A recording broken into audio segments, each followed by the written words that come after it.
മറ്റൊരു ചോദ്യം കാണുക. ഹോമിലെ ഇമേജ് 10ലുള്ള CD കവർ SVG എന്ന ഫയൽ ഇങ്ക്സ്കേപ്പ് സോഫ്റ്റ്വെയറിൽ തുറന്ന് മാതൃക പോലെ ഒരു DVD കവർ ചിത്രം പൂർത്തിയാക്കുക. ഇവിടെ കാണുന്ന രീതിയിൽ ഒരു CD കവർ ഇങ്ക്സ്കേപ്പിൽ വരയ്ക്കണം. അതിനാദ്യം ഇമേജസ് 10ലുള്ള CD കവർ SVG എന്ന ഫയൽ ഇങ്ക്സ്കേപ്പ് സോഫ്റ്റ്വെയറിൽ തുറക്കണം. അതെങ്ങനെയെന്ന് നോക്കാം. ഹോമിനുള്ളിൽ ഇമേജ് 10 എന്ന ഫോൾഡറാണ് നമുക്ക് തുറക്കേണ്ടത്. അതുകൊണ്ട് ഹോം ഡബിൾ ക്ലിക്ക് ചെയ്ത് തുറക്കുന്നു. ഇതിലെ ഇമേജസ് 10 എന്നുള്ള ഫോൾഡർ ഇതാണ്. ഇമേജസ് 10 എന്നുള്ളത് ഡബിൾ ക്ലിക്ക് ചെയ്ത് തുറന്നു.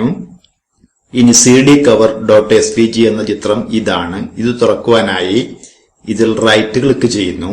റൈറ്റ് ക്ലിക്ക് ചെയ്തതിന് ശേഷം ഓപ്പൺ വിത്ത് ഇങ്ക്സ്കേപ്പ് എന്ന ക്രമത്തിൽ തുറക്കുക.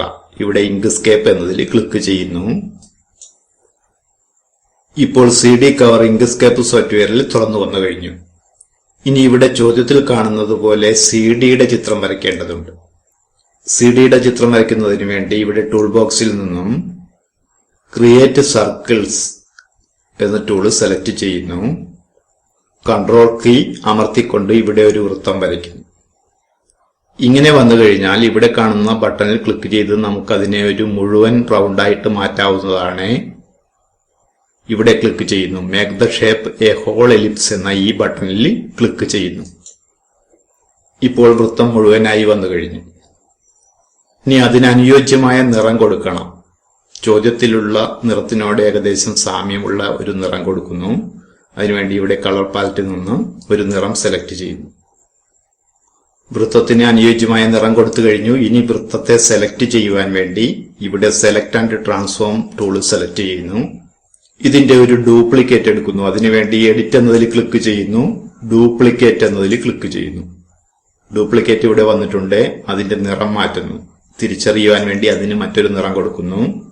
ഇനി ഷിഫ്റ്റ് കീ അമർത്തിക്കൊണ്ട് ഇപ്പോൾ വരച്ച വൃത്തത്തെ ചെറുതാക്കുന്നു. എല്ലാ വശവും ഒരേപോലെ ചെറുതാകുവാൻ വേണ്ടിയാണ് ഷിഫ്റ്റ് കീ അമർത്തിക്കൊണ്ട് ചെറുതാക്കിയത്. ഇനി ഈ രണ്ട് രൂപങ്ങളെയും ഒരുമിച്ച് സെലക്ട് ചെയ്യുന്നു. അതിനുവേണ്ടി സെലക്ഷൻ ടൂൾ എടുത്തതിന് ശേഷം ഡ്രാഗ് ചെയ്ത് ഒരുമിച്ച് സെലക്ട് ചെയ്യുന്നു. മെനു ബാറിൽ പാത്ത് എന്നതിൽ ക്ലിക്ക് ചെയ്യുന്നു. ഡിഫറൻസ് എന്നതിൽ ക്ലിക്ക് ചെയ്യുന്നു. ഇപ്പോൾ നമ്മൾ വരച്ച ചിത്രം ഒരു CDയുടെ മാതൃകയിലേക്ക് മാറിയിട്ടുണ്ട്. ഇനി ഇതിനെ നമ്മൾ ഓപ്പൺ ചെയ്തു വെച്ച ഈ ചിത്രത്തിലേക്ക് കൊണ്ടുവരേണ്ടതുണ്ട്. അതിനുവേണ്ടി ക്ലിക്ക് ചെയ്തുകൊണ്ട് ഡ്രാഗ് ചെയ്യുന്നു. വലിപ്പം ക്രമീകരിക്കുന്നു. ഇനി ഇപ്പോൾ നമ്മൾ വരച്ച ഈ CDയുടെ ചിത്രത്തെ പിന്നിലേക്ക് മാറ്റേണ്ടതുണ്ട്. അതിനുവേണ്ടി ഓബ്ജക്റ്റ് എന്നതിൽ ക്ലിക്ക് ചെയ്യുന്നു. ലോവർ ടു ബോട്ടം എന്ന ഓപ്ഷനിൽ ക്ലിക്ക് ചെയ്യുന്നു. ഇവിടെ ലോവർ ടു ബോട്ടം എന്നതിൽ ക്ലിക്ക് ചെയ്യുന്നു. അങ്ങനെ ക്ലിക്ക് ചെയ്ത് കഴിഞ്ഞപ്പോൾ CDയുടെ ചിത്രം പിന്നിലേക്ക് മാറിക്കഴിഞ്ഞു. ഇതിലുണ്ടായിരുന്ന ലെറ്ററുകളെല്ലാം തെളിഞ്ഞു വരികയും ചെയ്തു. ഇനി നമുക്കൊന്ന് ചോദ്യം പരിശോധിക്കാം. ഇവിടെ www.itschool.governmentin എന്ന് ഒരു ആർച്ച് പോലെ എഴുതിയിട്ടുണ്ട്. നമുക്കിനി അത് ചെയ്തു നോക്കാം. അതിനുവേണ്ടി ആദ്യം ടെസ്റ്റ് ടൈപ്പ് ചെയ്യുന്നു. ടെസ്റ്റ് ടൈപ്പ് ചെയ്യുവാനായി ടൂൾ ബോക്സിലെ create and edit test objects എന്ന ടൂളിൽ ക്ലിക്ക് ചെയ്യുന്നു. ഇനി ഇവിടെ ടെസ്റ്റ് ടൈപ്പ് ചെയ്യുന്നു. ടെസ്റ്റ് ടൈപ്പ് ചെയ്തു കഴിഞ്ഞ് ഇതിന്റെ വലിപ്പം ക്രമീകരിക്കണമെങ്കിൽ സെലക്ഷൻ ടൂൾ എടുത്തതിന് ശേഷം ക്രമീകരിക്കാവുന്നതാണ്. അടുത്ത ഘട്ടം ഇതിനെ ആർച്ച് പോലെ വളയ്ക്കുക എന്നുള്ളതാണ്. ആർച്ച് പോലെ വളയ്ക്കണമെങ്കിൽ നമുക്കൊരു അർദ്ധവൃത്തം നിർമ്മിക്കണം. അതിനുവേണ്ടി ഇവിടെ വൃത്തം വരയ്ക്കുവാനുള്ള ടൂൾ സെലക്ട് ചെയ്യുന്നു. ഇവിടെ കൺട്രോൾ കീ അമർത്തിക്കൊണ്ട് ഒരു വൃത്തം വരയ്ക്കുന്നു. ഇനി ഇതിനെ അർദ്ധവൃത്തമാക്കി മാറ്റേണ്ടതുണ്ട്. അതിനുവേണ്ടി ഇവിടെ സ്റ്റാർട്ട് എന്ന ഭാഗത്ത് 180 എന്ന് കൊടുക്കുന്നു. 180 എന്ന് ടൈപ്പ് ചെയ്തതിന് ശേഷം എന്റർ കീ അമർത്തുന്നു. എന്റർ കീ അമർത്തി കഴിഞ്ഞപ്പോൾ ഇത് അർദ്ധവൃത്തമായി മാറിക്കഴിഞ്ഞു. ഇനി രണ്ട് കാര്യങ്ങളെയും ഒരുമിച്ച് സെലക്ട് ചെയ്യണം. അതിനുവേണ്ടി ഇവിടെ സെലക്ഷൻ ടൂൾ എടുക്കുന്നു. അർദ്ധവൃത്തം സെലക്ട് ചെയ്യപ്പെട്ടിട്ടുണ്ട്.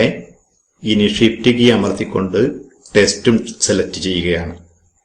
രണ്ടും സെലക്ട് ചെയ്തു കഴിഞ്ഞാൽ മെനു ബാറിൽ ടെസ്റ്റ് എന്നതിൽ ക്ലിക്ക് ചെയ്യുക. പുട്ട് ഓൺ പാത്ത് എന്നതിൽ ക്ലിക്ക് ചെയ്യുക. ഇപ്പോൾ ടെസ്റ്റ് അർദ്ധവൃത്തത്തിനനുസരിച്ചിട്ട് ആർച്ച് രൂപത്തിൽ വളഞ്ഞിട്ടുണ്ട്. എന്നാൽ അതിനെ കൃത്യമായ രീതിയിൽ ക്രമീകരിക്കേണ്ടതുണ്ട്. അതിനുവേണ്ടി പുറത്ത് ക്ലിക്ക് ചെയ്ത് സെലക്ഷൻ കളയുന്നു. അതിനുശേഷം ടെക്സ്റ്റിൽ ഡബിൾ ക്ലിക്ക് ചെയ്യുന്നു. ഇനി സ്പേസ് ബാർ ഉപയോഗിച്ച് ഇതിനെ വേണ്ട തരത്തിൽ ക്രമീകരിച്ചു വെക്കാൻ കഴിയും. സ്പേസ് ബാർ ഉപയോഗിച്ച് വേണ്ട തരത്തിൽ ക്രമീകരിക്കുന്നു.